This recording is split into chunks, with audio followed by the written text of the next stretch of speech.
Greetings and God bless. This is Pastor Tyler Burns. Wanted to come to you during a time that's affected all of us and even been maybe frightening or terrifying for some of us. Wanted to give you some updates about church on Sunday and also our response to the corona or COVID-19 virus as it relates to our community, our city, our nation, and our world. First of all, I just want to remind you that we are a faith-filled people. We are a people of faith. We believe in the God who calms winds and waves, the God who is a healer, the God who is a provider, the God who is our victory banner. So we are a faith-filled people. Faith is not fearful, but also I want to remind you, faith is also not flippant either. Faith is not fearful and faith is not flippant. We are taking some special measures, even as we meet this Sunday, to make sure that this is a safe and healthy environment for you and your family. Based upon what we've heard from elected officials and also from healthcare professionals, we've received no restrictions for us to go ahead and have church this Sunday, but we're not taking that lightly.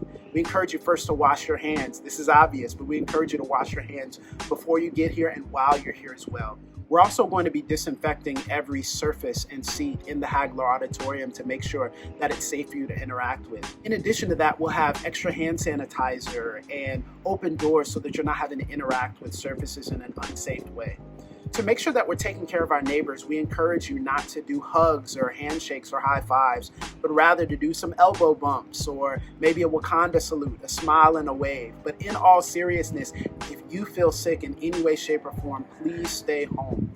We don't question your faith. We don't question that God is a healer, but we also want to utilize wisdom as it relates to this virus. That's for us. That's for what we do here at this church. But I also want to encourage you for how we live in response to this as a community, how we live towards others. I want to encourage you to two things. The first of which is solidarity.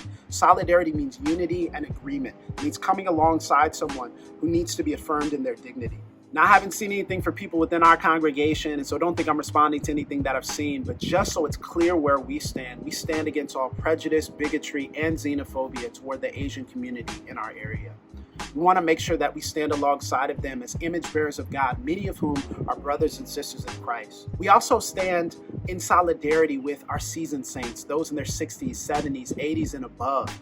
We're a church of 6 generations, and often when we talk about multi-generationalism, we're thinking about young people, selfishly, how to empower us. But this is a time for us to serve you. If there's a way that we can serve you practically and tangibly, please let us know. We are here for you.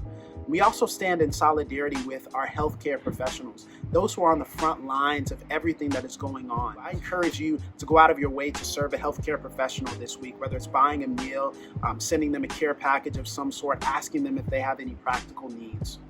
But we also encourage you not just towards solidarity, but also hospitality as well. We need to look out for those among us who are immunocompromised or may have infectious illnesses that would make them more susceptible to this virus. We also encourage you to patronize local businesses who may be in a place of not having enough money to get through the week or get through the month. There's actually a website that was created by our very own Deacon Chris Hendricks. It's called Bantu Cola. It's a website that basically is a directory of all locally owned, Black-owned businesses in this area. And if you do go to a chain, I encourage you to tip and tip well, recognizing that waiters and waitresses and our hostesses, they don't have the same social safety net. In all of this, I'm calling you forward. I'm calling you to move forward in confidence with a God who loves you, with a God who is standing there with you, with a God who has promised to walk with us even through the valley of the shadow of death. But I'm not just calling you forward, I'm also calling you upward to be a better example, a better servant of Christ, a better neighbor, a better member of our community.